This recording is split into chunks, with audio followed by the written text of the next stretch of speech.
آج میں اور آپ عید کے اس دن میں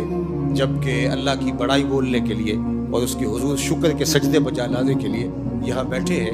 تو ہمیں مواسات کا رنگ اس عید کے موقع پہ خاص طور پہ اپنے اندر یوں اترا ہوا محسوس ہونا چاہیے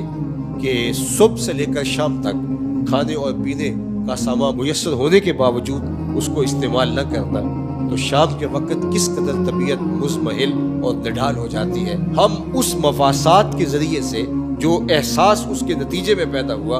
تو ذرا غزہ کے اندر تڑپتے ہوئے جاں بلب لوگوں کی زندگیوں کا اندازہ کر سکتے ہیں کہ ہم تو افطار کے وقت انواع و اقسام کی چیزیں اپنے سامنے رکھ کر کے کام و دہن کی تسکی کا سامان کر رہے ہوتے ہیں، لیکن وہ خون میں لت پت لوگ کس طرح اپنی زندگی کے شب و روز بسر کر رہے ہوتے ہیں۔ اور یہ ایک تصویر جو آپ نے سوشل میڈیا کے اوپر گھومتی ہوئی دیکھی، اس نے تڑپا کے رکھ دیا کہ انسانی بے گورو کفن پڑی ہوئی لاشوں میں سے ایک بچے کی لاش ایک کتا اٹھا لیتا ہے اور غزہ کی گلیوں میں، بازاروں میں اور صحراؤں میں گھومتا ہے۔ آج انسانی تقدیس کے قصیدے پڑھنے والے کہاں ہیں؟ آج انسانی تقدس کی بات کرنے والے کہاں ہیں؟ آج پوری دنیا کے اوپر قیامت کیوں نہیں آ گئی؟ تو یہ بات تو کم از کم طے ہوئی کہ دنیا دوہرے معیار کے اوپر گامزن ہے۔ دنیا کے اوپر معیار الگ الگ ہے، مسلمان کے لیے الگ معیار ہے اور اپنے ہم مذہب لوگوں کے لیے الگ معیار ہے۔ ہمارے سامنے کشمیر کا مسئلہ بھی ہے جو ایک مدت کے ساتھ مسئلہ لا حل کے طور پہ موجود ہے۔ اس کو 75 سال سے زیادہ عرصہ بیت گیا ہے لیکن یہ حل نہیں ہو رہا، اور اس سے ملتا جلتا مسئلہ مشرقی تیمور کا تھا، وہ چٹکیوں میں حل ہوا۔ مسئلوں کی نوعیت تو ایک طرح کی تھی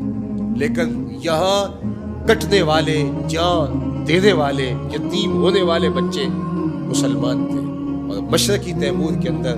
جو کٹ رہے تھے وہ عیسائی تھے۔ لہٰذا یہاں معیار اور ٹھہرا اور وہاں معیار اور ٹھہرا، تو یہ دنیا کے اوپر دو الگ الگ ضابطے چل رہے ہیں۔ لیکن میں سمجھتا ہوں کہ عید کے موقع پہ امت مسلمہ کو یہ طے کرنا ہوگا کہ جب ہمارے ساتھ یہ سلوک اور رویہ پوری دنیا نے روا رکھا ہوا ہے اور وہ بڑی ڈٹائی کے ساتھ چٹے دن میں ہمارے ساتھ جو ظلم کرتے ہیں اور انہیں شرم اور حیا بھی نہیں آتی،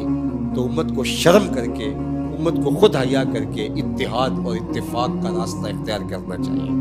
امت راست اقدام ہو جائے، صرف اتحاد اور یگانگت کے راستے پہ آ جائے، مجھے یقین ہے کہ ایک گولی بھی نہیں چلانی پڑے گی، اللہ مسلمانوں کو سرخرو فرما دے گا۔ لیکن ہم اپنے مفادات کی دلدل میں پھنس کر کے تفریق در تفریق کے عمل سے گزر کے ہمیشہ شر اور ظلم کے نظام کا حصہ بن گئے۔ اللہ تعالیٰ کی بارگاہ میں عید کے اس مبارک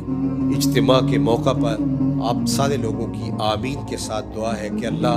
ہم تیرے حضور ملتجی ہیں عید کے اس مبارک دن اپنے غزہ کے اندر تڑپتے ہوئے ان بھائیوں کے لیے، اللہ ان کی مدد اور نصرت فرما، ان کی اعانت فرما، اپنا خاص کرم فضل ایک ایک لمحہ ان کی زندگی میں اتار دے۔